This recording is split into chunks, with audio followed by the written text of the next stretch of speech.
Since March 2000, the mission of the Central California Criminal Justice Committee has been to ensure that the constituents and human rights of the people of Fresno will not be violated by the Fresno PD. Today, we stand here to urge that the City Council members listen to not only the voices of those of us who have continuously demanded police oversight, but to insist that they also listen to the voices of the mayor, the chief of police, the editorial board of the Fresno Bee, the ex-city councilman, the pastors, and the many individuals and groups who have come out in support of the mayor's initiative for oversight.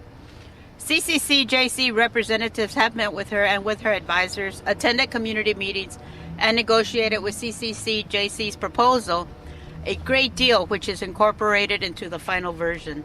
We applaud the open way in which she solicited input from all parties involved in this issue, informing other community groups, researching what is working in other cities, and seeking expert help in pulling it together.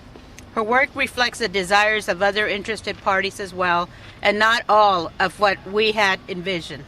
But CCC-JC agrees that this is a good document that can meet the needs of our city at this time. And last week on Thursday, March 18, CCC-JC members endorsed the mayor's proposal for police oversight. So yes, we compromise. But isn't this what makes Fresno a greater community to live in?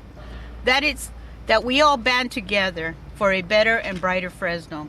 So we are now telling the City Council, no more delaying tactics, no more putting it off, no false promises to put it on the ballot, no wasting of taxpayers' money to place it on the ballot. Gandhi has said, Providence has its appointed hour for everything. We cannot command results, we can only strive. CCJC will continue to work with the mayor, the city council, and hopefully with the new staff at the Office of Independent Review. And we promise our fellow Fresnans that CCJC will continue to strive to complete its mission. Questions?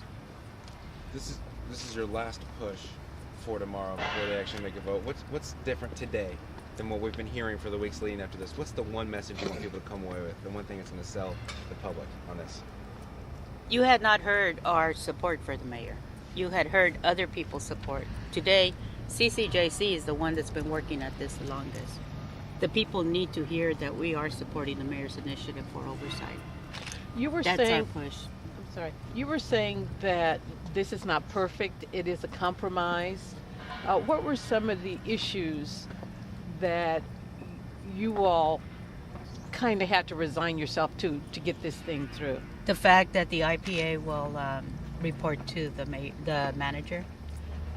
We wanted the city council to do it, but given the fact that it's our form of government here in Fresno is the strong mayor, and there is no way that the city council can hire somebody unless we change the charter in the city government. We can't succeed at that unless we go to the ballot, and that's not something we're willing to do at this time. We believe the city council has enough information. The chief of police himself has said that the public has lost confidence in the police department. And I think that makes a big statement in itself. I think people that have not come out in favor of it have finally seen that there is a need. Are you calling any council members that you know are kind of on the fence right now today? Yes, we've been calling everybody for the last, since Thursday, since we endorsed it. What we still have all seems our to members. be, not that you might know, but if there is opposition, where is the opposition still with this? The only opposition that I'm aware of is the police union. The police union is saying there's a budget crisis. However, if you look at the statistics, and I know because I just did a Public Records Act request, the city of Fresno Police Department has generated over $15 million, $975,130 just on the revenues from the citation receipts. That's not counting the $50 a car towing fee, which isn't reported in my public records, and I'm still going to seek it. The fact that I believe Nicole Garcia did a Public Records Act request. I've gotten the information. I haven't gotten all the claims, but we've paid over $5 million for 15 claims, lawsuits. $5 million. And that's just talking about the money that's paid out to the people. We're not talking court costs. We're not talking attorney fees that the city has to pay out. Those are our taxpayer monies that are being paid out. We believe that there is an ability for the auditor, to do the documentation, to make recommendations, to make change, to make recommendations such as training. I mean, recently, the issue of the shooting that took place, a lot of people are questioning that. And we shouldn't question it from the armchairs. It should be somebody there going along and looking at to see how the investigation's taking place. What is an IPA going to provide that wasn't here in the past? Trust and confidence in our police department. It's going to be an independent voice for the people and also for the police officers. I know that lots of times some of the complaints that I've received, really don't have substance. And I think that if someone were to go and complain to the auditor and the auditor were to investigate it and come back and say, you know what, honey, there's no substance, it would be better to be heard by a third party versus the cops who offended you in the first place. Because I think if you know the policies and procedures and the protocol, you're able to take it better. Gloria, how's the vote going to go tomorrow?